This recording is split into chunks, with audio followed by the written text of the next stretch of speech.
안녕하세요. 김태균 교수 TV입니다.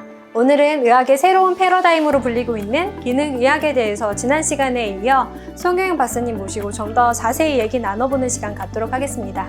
오늘 저희에게 좋은 정보를 주실 가정의학과 송효영 박사님입니다.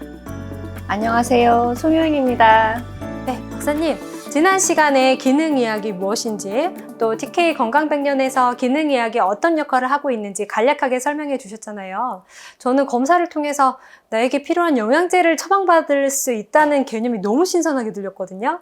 그래서 당장 제가 정말 소변 유기산 검사를 받고 싶을 정도로 그런 마음이 들었습니다. 저도 사실 아픈 곳은 없는데요. 저같이 아프지 않아도 기능의학과를 찾아서 검사를 받을 수 있는 건가요? 그럼요.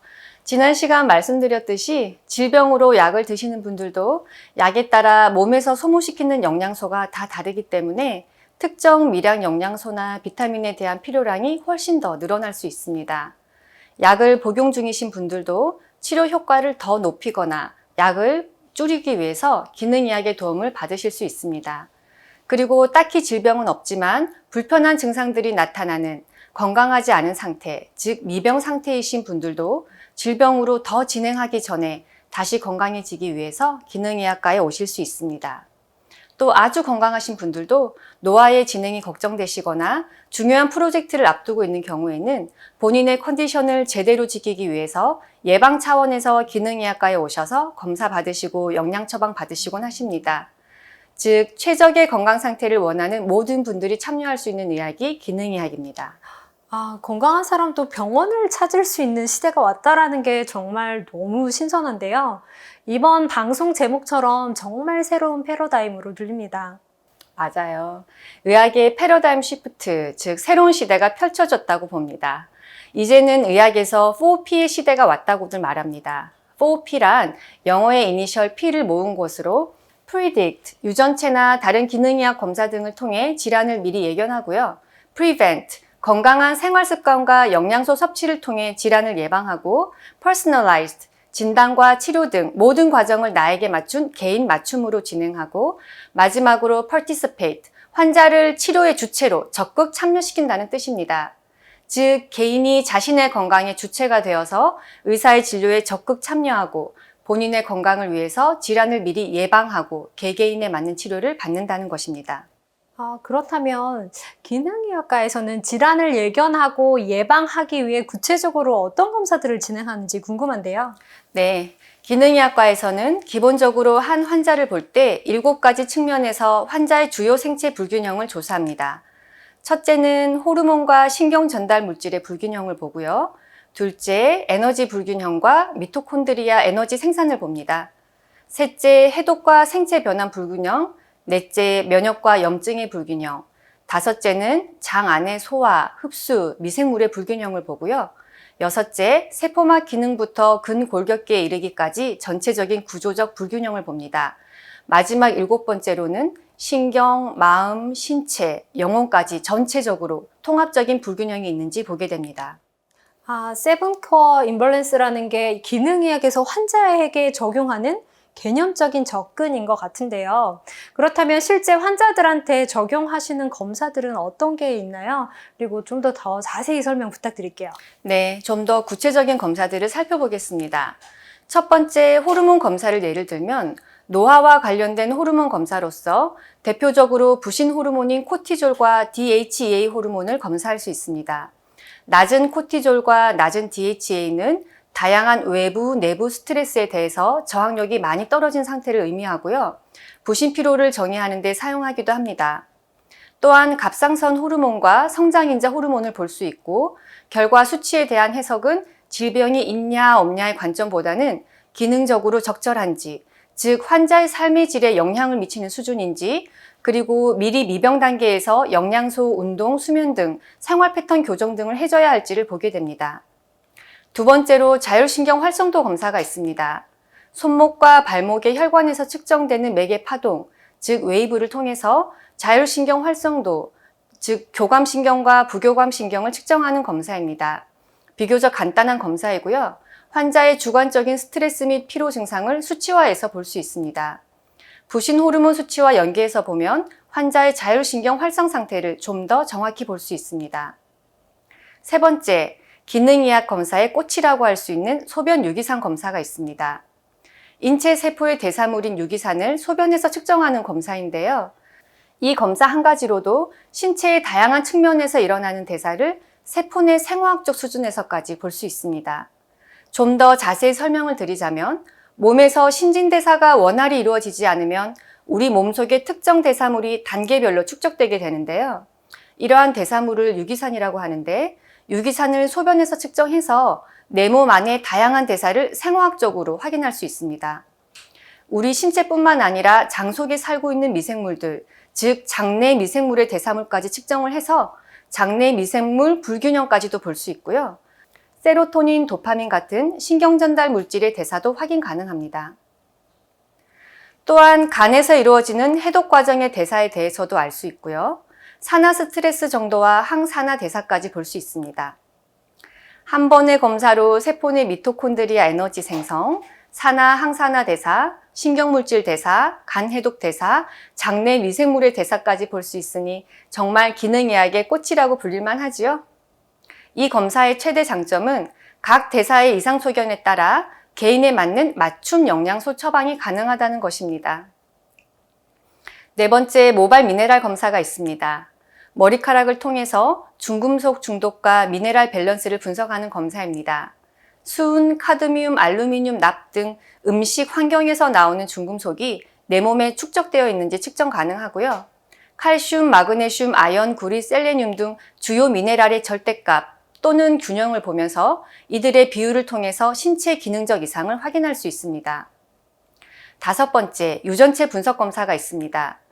유전자 분석이 쉽고 빠르면서 접근하기 쉬운 시대가 왔죠? 10년 전 스티브 잡스가 약 1억 2천만 원의 검사 비용으로 유전자 분석을 받았었는데요. 이제는 시대가 좋아져서 검사 분석 비용이 10만 원대로 대폭 떨어졌습니다. 내 몸의 DNA 게놈을 분석하게 되면 암이나 치매같이 내가 걸리기 쉬운 질병들을 미리 예측하는 것이 가능해지고요. 음식과 체질을 유전적으로 파악해서 맞춤 영양과 건강관리가 가능해집니다. 여섯 번째, 장내 미생물 검사, 즉 마이크로바이옴 검사가 있습니다. 마이크로바이옴은 내 몸의 장 속에 있는 미생물의 생태계를 말합니다. 인간 신체의 세포수보다 신체 안에 장내 미생물의 균수가 약 10배나 더 많다고 하죠. 최근 연구에 의하면 장내 미생물은 과민성 장과 같은 장 증상에만 영향을 주는 것이 아니라 비만, 아토피 같은 피부염, 면역질환, 대장암, 우울증, 그리고 치매에 이르기까지 우리 몸에 다양한 영향을 준다고 합니다. 장을 제2의 뇌라고 부르기도 하는데요. 장내 미생물은 뇌에 작용하는 신경전달 물질에 영향을 주기도 하고요. 반대로 스트레스나 우울감 같은 뇌의 영향이 장내 미생물에 영향을 주기도 합니다. 또한 장은 면역에도 매우 중요한 역할을 합니다. 우리 장의 장벽은 바이러스나 박테리아, 독소 등의 첫 번째 방어선이죠. 그런데 이런 방어선이 장 점막의 염증으로 인해 무너지게 되면 장 안의 유해균이 만들어낸 독소들이 혈액으로 들어와서 전신으로 퍼지게 됩니다. 이것을 장누수 증후군이라고 부르는데요.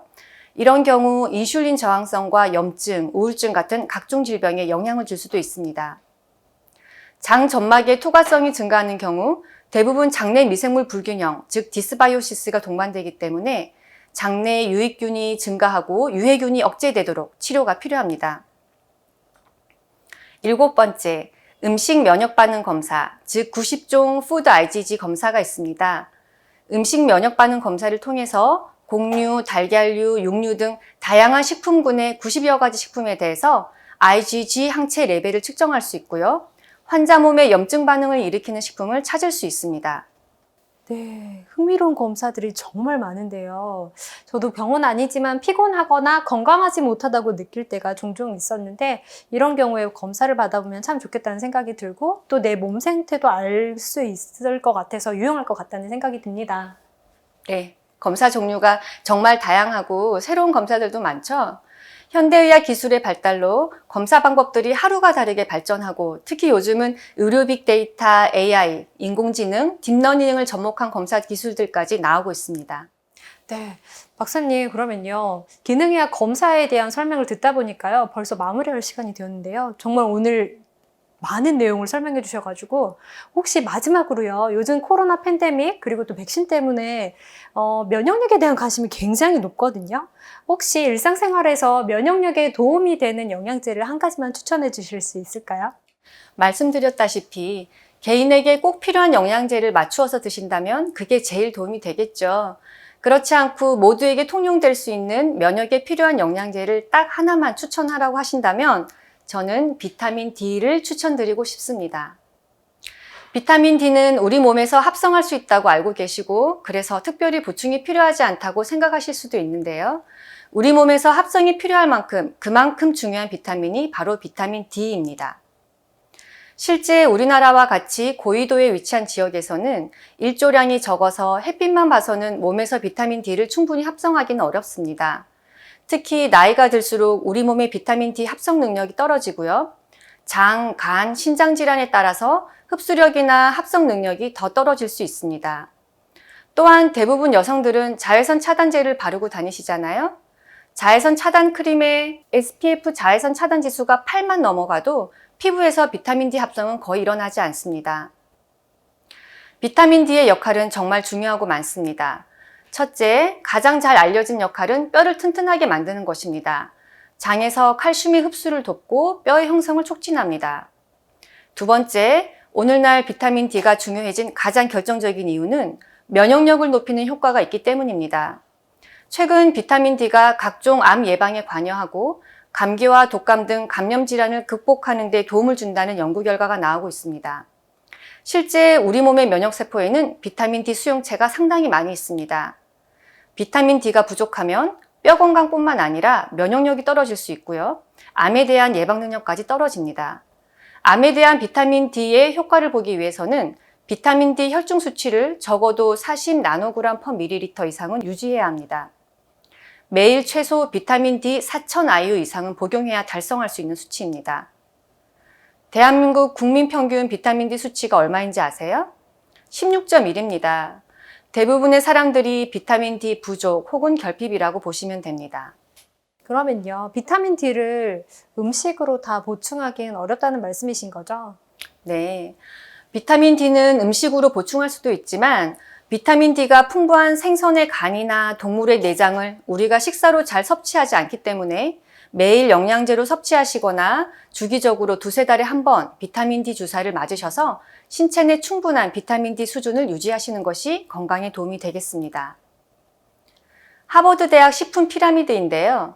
여길 보시면 식품 말고도 종합 비타민과 별도의 비타민 D를 추가로 섭취하길 권고하고 있습니다. 이미 식품 피라미드에 비타민 D를 포함시켜서 권고하고 있는 거죠. 비타민 D가 이렇게 중요한 역할을 하는지 몰랐습니다. 저도 비타민 D 안 먹고 있거든요. 좀 열심히 먹어야 되겠다는 생각이 들고요.